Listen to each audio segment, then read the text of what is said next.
Bonjour et bienvenue à cette capsule numéro 3 du module 3. Dans cette capsule, nous parlons encore et toujours de bilan de matière. Il sera question de formuler les équations de façon générale lorsque l'on veut appliquer la loi de la conservation de la matière. Contenu de la capsule. Eh bien, notre sujet principal, c'est toujours la conservation de la matière. Nous allons donc revoir les principes de base pour effectuer du bilan de matière. Et nous allons formuler des équations de bilan de matière. Nous formulerons ces équations à l'aide d'un exemple. Avant de formuler le bilan de matière, il faut d'abord comprendre ce qu'est une loi de conservation de la matière. Rappelons que la loi de conservation de la matière est très utilisée dans les procédés de production minéralurgique et métallurgique. Que dit la loi de conservation? Elle stipule que dans une unité de production métallurgique, la masse est conservée. Mathématiquement, on exprime cela de la façon suivante. On dit simplement que la sommation des masses ou des débits entrant dans une unité de production équivaut à la somme des masses ou des débits sortant de cette même unité de production. Ceci est vrai sur une période moyenne d'opération pour l'unité. La loi de conservation de la matière est vraie si on effectue des moyennes sur les débits entrants et les débits sortants. En effet, si on ne regarde que les débits instantanés, c'est-à-dire ceux que l'instrument de mesure nous donne à toutes les secondes, nous ne pouvons pas appliquer la loi de la conservation de la matière, car peu importe l'unité, il y a ce que l'on appelle des phénomènes d'accumulation ou de désaccumulation à l'intérieur de l'unité. Plus tard, dans votre cheminement scolaire, vous allez voir ce que l'on entend par une période moyenne d'opération. Que signifie cette loi de conservation de la matière? Eh bien, elle signifie que la masse totale se conserve. Cela vaut pour les solides, les liquides et les gaz. Il faut bien comprendre ici que ce ne sont pas nécessairement les solides qui se conservent et les liquides qui se conservent ou seulement les gaz qui se conservent.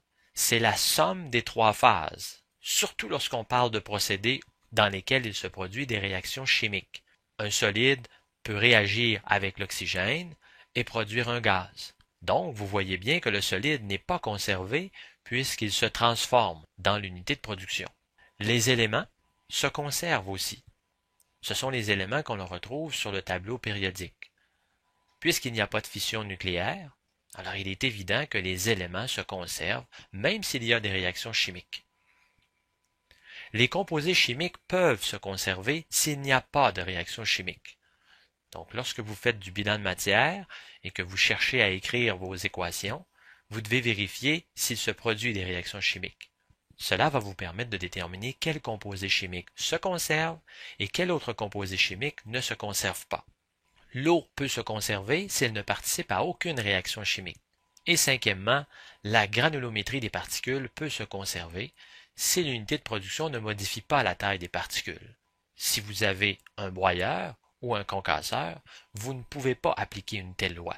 Mais si vous avez un hydrocyclone ou un classificateur hydraulique, comme ces unités de production ne servent qu'à classifier les particules et non pas à les fragmenter, vous pouvez donc appliquer un principe de conservation de la matière par classe granulométrique. Comment formuler le bilan de matière? Voici un schéma tout à fait général dans lequel la boîte que vous voyez au centre représente une unité de production. Dans cette unité de production, il y a des intrants. Et à la sortie de cette unité de production, il y a ce qu'on appelle des extrants. L'unité de production peut être une unité de transformation, par exemple un concasseur, un broyeur. Ce peut aussi être une unité de classification, tel un hydrocyclone, un classificateur hydraulique, un séparateur magnétique, une unité de flottation ou une unité d'extraction par solvant. Ce pourrait être aussi une unité de conversion, dans laquelle on pourrait effectuer du grillage, du séchage de particules, du fritage de particules, ou encore la lixiviation d'un minerai pour aller chercher un élément qui a une valeur économique. Effectuons une schématisation générale de cette unité de production. Nous avons toujours nos intrants et nos extrants qui peuvent provenir de multiples sources. Posons que nous avons une unité qui traite une pulpe minérale qui est donc constituée d'un solide et d'eau. Nous aurions donc comme variable d'entrée les variables suivantes. nous pourrions avoir un débit de pulpe, un débit de solide, un débit de liquide et même un débit de gaz. Du côté des extrants, nous pourrions avoir un débit de pulpe, un débit de solide, un débit de liquide et un débit de gaz. Nous ne précisons pas ici ce qui se passe à l'intérieur de l'unité. Donc, a priori, on doit considérer toutes les phases. La loi de conservation de la matière implique que la masse ou les débits se conservent. Donc, la sommation des sorties moins la sommation des intrants doit donner 0. La conservation de la matière implique aussi que les éléments se conservent. Il y a donc une équation très utile que vous pouvez utiliser. En effet, la sommation des teneurs dans un solide doit donner 100%.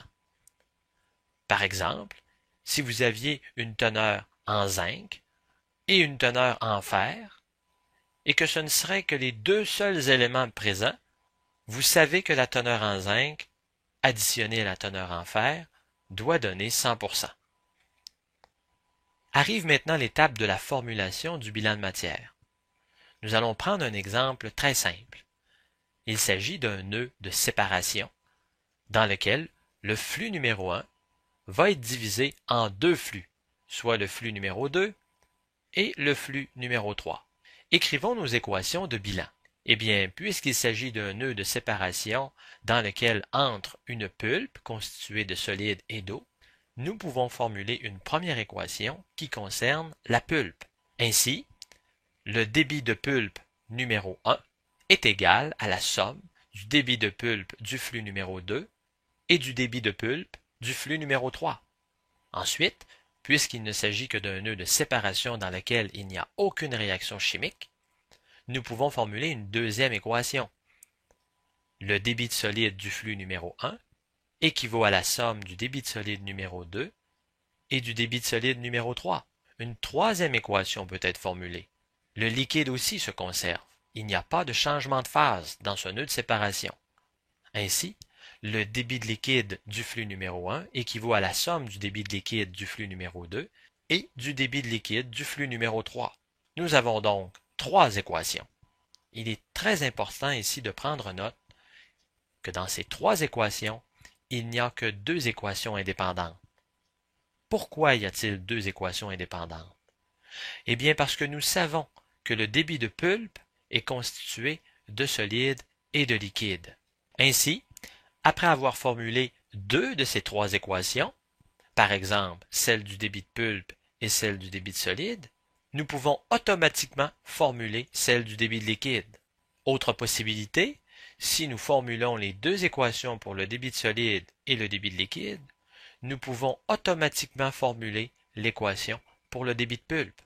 Il est très important de comprendre que dans cet exemple, on peut formuler trois équations, mais en réalité, il n'y a que deux équations indépendantes. Nous pouvons aussi formuler un bilan sur les espèces chimiques.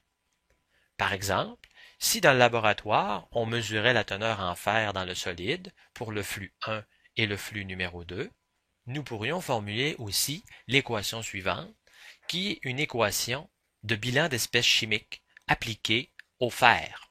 Cette équation signifie simplement que le débit de fer qui provient du solide, du flux numéro 1, équivaut au débit de fer qui provient du flux numéro 2, additionné au débit de fer qui provient du flux numéro 3.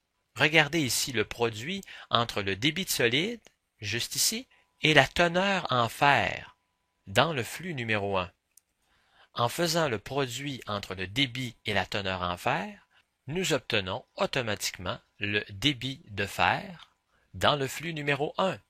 Ainsi, si on peut mesurer deux débits de solide à l'entrée ou à la sortie de cette unité de production, on pourra calculer le troisième débit. Et ensuite, on pourra calculer la teneur en fer dans le flux numéro 3. Vous comprenez pourquoi?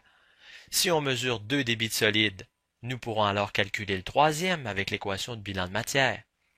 Et en utilisant cette équation-ci, nous allons pouvoir calculer la teneur dans le flux numéro 3 si nous connaissons la teneur dans le flux numéro 2 et dans le flux numéro 1. C'est de cette façon qu'on tire profit des équations de bilan de matière pour déterminer la valeur de variables que nous n'avons pas mesurées.